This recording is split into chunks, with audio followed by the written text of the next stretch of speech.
Quite recently, we can see from news, especially when we go on YouTube, the newspapers, there is this worrying news with regards to disease X and how it may even be more dangerous than COVID. And in my mind, I was thinking we just went through COVID not too long ago. And now this? So what is making me a bit worried is that some people are saying that this could be even more dangerous than COVID. That being said, it's still early days. However, being a finance guy, I always would like to be prudent and I always would like to prepare before the event takes place. So just a quick recap, as some of you may know, during the whole COVID lockdowns, there were a lot of people that struggled in my country, Malaysia, where some of them lost their jobs while having to pay bills at the same time. This then led to some people divorcing, mental stress, so on and so forth,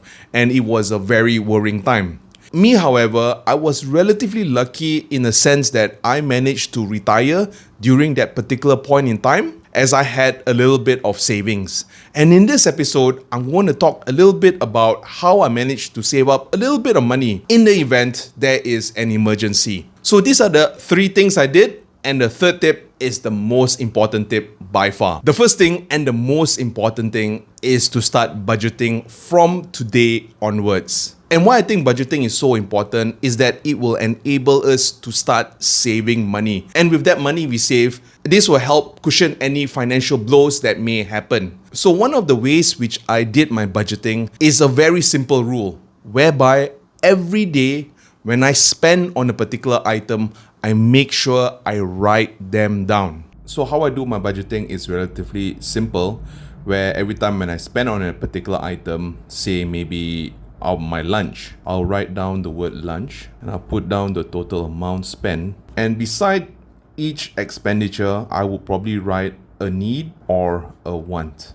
So expenditures which are needs would be things that we need to survive on a daily basis. That being said, however, if I were to spend some money, say watching a movie in a cinema, that would most probably be a want. After labeling needs and want beside each expenditure, the next step is to cut down the expenses which are labeled wants. Eventually, after cutting down the expenditure bit by bit, this will enable you to start saving money. And once you have some money saved up, this will be a small little shield to absorb any financial shocks. The second thing I did, which is a little bit harder and a little bit more uncomfortable, is to maybe start a side hustle. What I like to highlight over here is during the pandemic, not many people were allowed to move. And with that, a lot of businesses suffered a little bit of losses.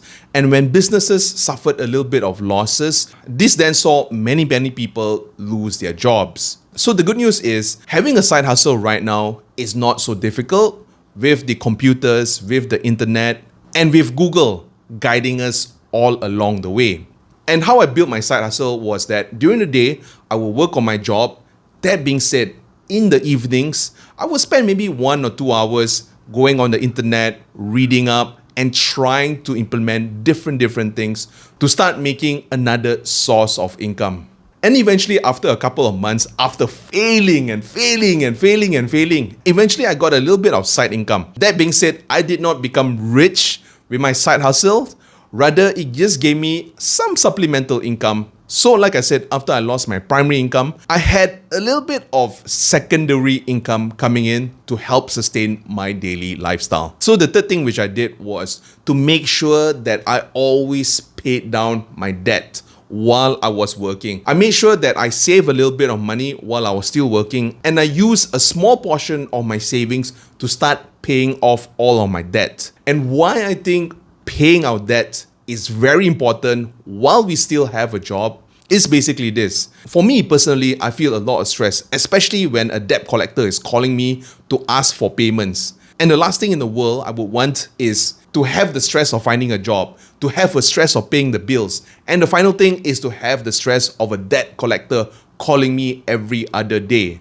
So what I did was I always managed my debt, and to make sure I paid off my credit cards. This way I didn't have any debt collectors chasing me, and the stress was much less.